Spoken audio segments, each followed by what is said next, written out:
So yung negosyo idea po natin ngayon ay nagluto po tayo ng biryani. Pero ginawan po natin ng version na pang negosyo kung paano po siya gagawin. So diba? Per tab pa lang yan mga katipid tips. Tingnan nyo naman ang itsura. Napakaganda, mukha pa lang is masarap na. So ano nga bang lasa nito? So kaya panoorin nyo po hanggang huli. Kasi step by step po natin gagawin. At kung pang negosyo, magkano po ang magiging puhunan dito at magkano ang magiging bentahan per tab. So kung paano po siya gagawin, tara, umpisahan na po natin. So, nag-order na lang tayo online ng biryani pack. So, ito po ay kumpleto na yung mga herbs pampalasa na gagamitin po natin sa loob. So, sinearch ko po online kung ano po yung mga herbs na nakalagay po dito. So, nandito po yung masala. Parang ito yung magbibigay lasa ng ating biryani. Bukod po sa mga herbs na turmeric, chilies, bay leaf, cinnamon, star anise, cloves, ito po yung pamintang buo, cardamom, and then coriander. Meron din po itong instruction, meron lang po akong binago at idinagdag kung paano po siya gagawin. And then ito yung ating kalahating kilo ng basmati rice. Tara, ito po ay ating lutuin na. So, unang gagawin natin ay magpiprito po muna tayo ng 3 sibuyas na malaki. And then, ginayat ko na po ito ng haba-haba. Gagamit po tayo ng 1/4 cup ng oil pero ginawa kong 1/2 cup ng oil para mas maganda yung pagkakaluto ng ating sibuyas. Kumbaga, parang pantay ganon. And then, lulutuin lang natin yan hanggang sa medyo maging brown. At alalay lamang po yung pinakang apoy po natin dito. At kapag okay na, hanguin lang po natin yung sibuyas at iseset aside po natin. Yung oil, tatanggalin lamang po natin yung kalahati. And then, ire-ready na po natin yung chicken na gagamitin natin dito base sa dami ng gagawin nating biryani. 3/4 kilo or 3 hita ng manok. And then, hinati ko po ito sa 2. Ngayon, igigisa po natin ito.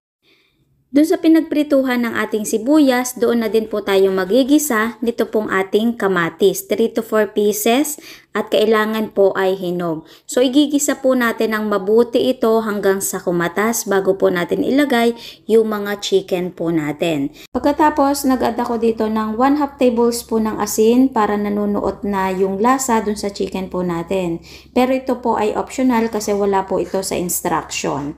And then, ipupuli cook na po natin ito. Kailangan, i-check po natin ito, bali-balig na rin para hindi po masunog yung manok po natin at maganda po yung pagkakaluto. So, niluto ko po ito ng 30 minutes sa alalay po na apoy. So, kapag tingin po natin ay luto na, ganito na po yung itsura niya. So, ilalagay na po natin yung iba pang pangpalasa, yung herbs po natin. Pagkatapos, hinaan po muna natin yung apoy bago ilagay yung iba pang ingredients. So, dito maglalagay tayo ng yogurt, pero ito naman daw po ay optional. Pero para sa akin, mas masarap po kapag merong yogurt. So, pumili lamang tayo ng murang brand. So, sa Pure Gold ko po ito nabili at nagkakahalaga lamang po ng 35 pesos. Pagkatapos, ilalagay na po natin itong ating mga herbs pero hindi po natin to ilalahat. Magtitira po tayo ng kaunti dahil ilalagay po natin to sa biryani rice natin mamaya para meron din pong lasa. And then, meron po ditong chili powder. So, pwede nating ilahat, pwede rin naman pong hindi. So, ako hindi ko inilahat para yung mga chikiting ko is makakain din po. Pagkatapos, imimix lamang po natin ito ng mabuti hanggang sa makoat yung ating chicken, yung inilagay po nating herbs at saka spices. So, ito po ay luto na and then iset aside po natin. At magluluto naman po tayo ng ating biryani rice. Sa isang kaldero, ilalagay na po natin dito ang kalahating kilo ng basmati rice. Malalaki po yung pinakang butil po nito at saka mabango. So, parang nagsasaing lamang din naman po tayo. Pagkatapos, ilalagay na po natin dito yung mga herbs na itinira po natin kanina. Pera lamang po sa biryani mix, ito po yung kulay brown na powder. So, mamaya ko na lamang po siya isasama. Pagkatapos, ayan, hahalu-haluin ko lamang po ito and then dadalhin na po natin sa apoy. At lulutuin po natin ito ng 15 minutes. So, yung 15 minutes pong iyon ay hindi pa po yun totally cook. So, base sa instruction, ang style ng pagluluto niya is parang paella.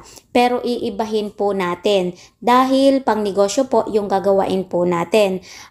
Para hindi magsama yung rice at saka yung ulam po natin. Para mas maganda pong tingnan kapag inilagay na po natin sa mga packaging po natin. At ngayon, itong mga chicken, ibubukod natin ito. So, yung pinakang oil, hindi po natin yan isasama.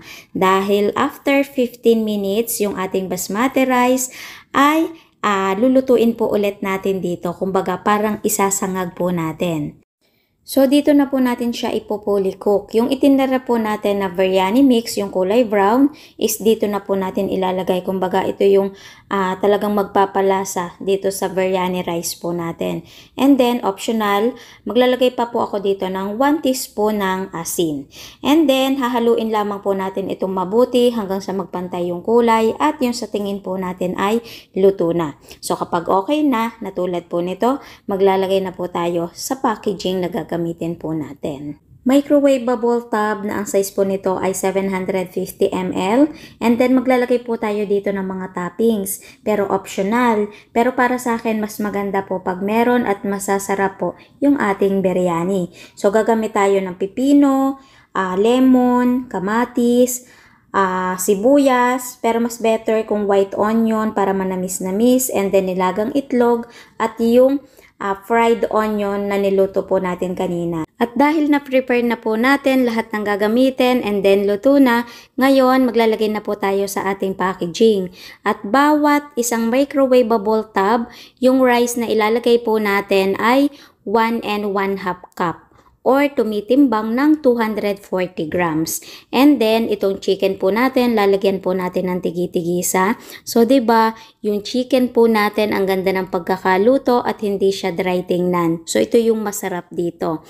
Pagkatapos, yung mga toppings na ilalagay po natin, i-assemble lamang po natin yan sa ibabaw. Yung tingin po natin ay maganda sa paningin po natin. So, kapag magagawa po kayo nito, wag po kayong magpapawala ng lemon kasi isa po ito sa magpapasarap po ng ating biryani. Mas nagle-level up yung lasa ng biryani po natin.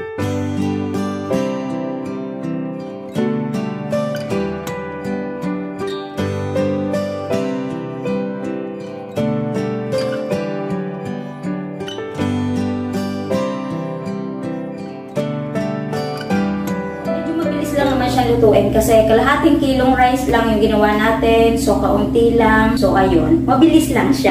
Ngayon, tingnan nyo naman yung itsura mga katipid tips ng ating biryani. Napakaganda. Itsura pa lang, mukhang masarap na. O, tingnan nyo, hindi ko alam kung kita ba siya.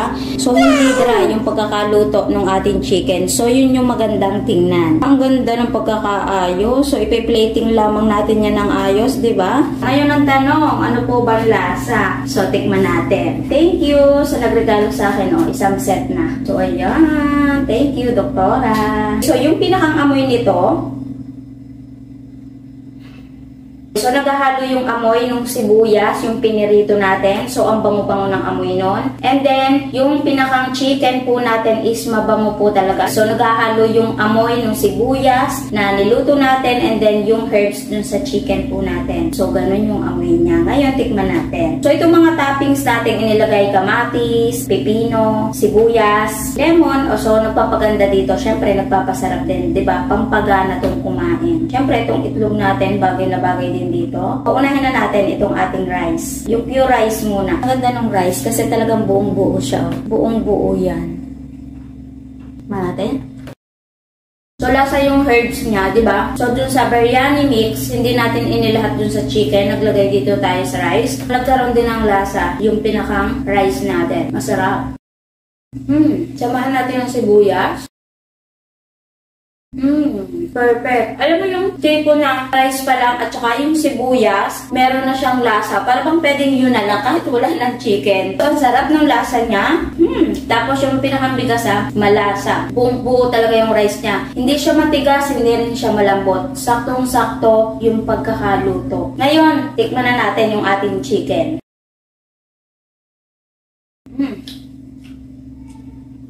So, yung lasa ng ating chicken, medyo may manamis-namis, medyo may maalat-alat. So, saktong-sakto yung lasa, balanse siya. Tingin ko, sa nagpasarap din dito ay yung yogurt na isinama po natin. Doon sa mga spices na inilagay natin dito, masarap siya mga katipid tips. Overall, masarap siya mga katipid tips at nagustuhan ko yung lasa niya. So, hindi ko masasabi na kung authentic ba to kasi hindi pa ako nakakatikim talaga nung pinakang original nito. Kumana po talaga ako, binasa ko yon kung ano yung magagandang comment, kung ano yung malapit na lasa. So, itong in-orderan ko is authentic naman daw yung lasa. So, itong biryani, diba, sa Arabic to nag-umpisa. So, ayun, masarap naman pala itong biryani po nila. Madami na naman pong nagninegosyo nito and then, meron na ngang restaurant na biryani lang yung tinitinda. So, diba, talagang inalagaan natin yan ng bantay para hindi masunog at maganda po yung pagkakaluto. So, ang sarap ng lasa niya.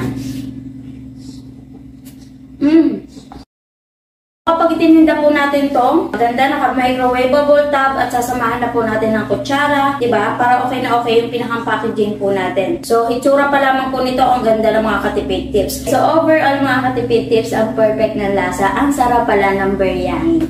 Okay? So, dito pwede tayong magsama ng hot sauce. Bagay na bagay po yun dito. And then, pwede nating ilagay sa mga sauce cup na maliliit kapag ite-take out or meron na pong umorder sa atin. So, ngayon ang magiging katanungan at tipid tips, magkano naman po ang magiging puhunan po per tub. So, ngayon, mag-costing na po tayo. So, yung costing na gagawin po natin ay base po yan dito sa lugar namin, base sa pagkakabili ko, at base po sa month, oras na binili ko yung mga ingredients po natin. So, pwedeng mag-iba-iba kasi iba't iba nga po tayo ng lugar. Okay? So, dun sa isang balot na kompleto na, yung may rice na, meron ng mga spices, nabili ko po yan ng 249 pesos. So, dahil try lamang naman po ito, so costing po ito ng kalahating kilo. Maramihan na po yung gagawin natin, mas mumura po yung pinaka-costing po natin. Okay? So, sa manok po natin, ayan na naman, ang mahal po ng manok ngayon kasi 250 pesos na po ang isang kilo. So, yung inilagay po natin chicken dito sa 6 na tab ay 3/4. So, nagkakahalaga ng 188 pesos. So, gumamit tayo ng 3 itlog, 30 pesos. At sa yogurt na ginamit po natin, 40 pesos. Sa oil na ginamit po natin, 8 pesos. At sa toppings na gagamitin po natin, yung kamatis, pipino, sibuyas, lemon. So, pinagsama-sama na po natin yon. So, sabihin na lamang po natin na 30 pesos. Kasi tika-kaunti lang naman po yung inilagay po natin. Kaya ang total ng ingredients po natin, 545 pesos. Ngayon, magpa-plus po tayo ng other expenses. Sa packaging na ginamit nating 6, sabihin na po natin na 50 pesos. Kasama na po doon kutsara at tinidor and then yung plastic kapag tinake out. At i-plus na din natin ang gas at labor. So, sabihin na po natin na 80 pesos. Kaya ang total po ay 675. I-divide po natin sa 6 na nagawa po natin. At may puhunan po kada isang tab. So, kompleto na din po ang pinakang packaging nun. Presentable na po natin iabot sa customer po natin. May puhunan na 112 pesos. And then, ito pwede nating ibenta ng 150 to 180 pesos to 200. So, nakadepende po sa pinakang costing po natin. So, ako, tutuusin ko siya sa 150 pesos.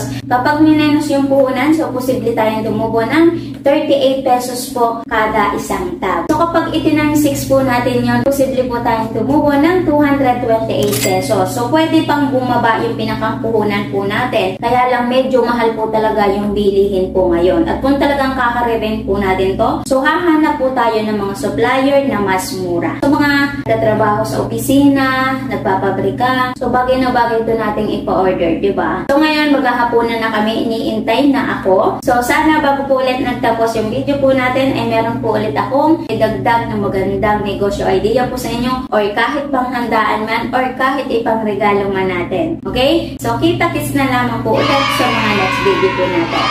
Okay?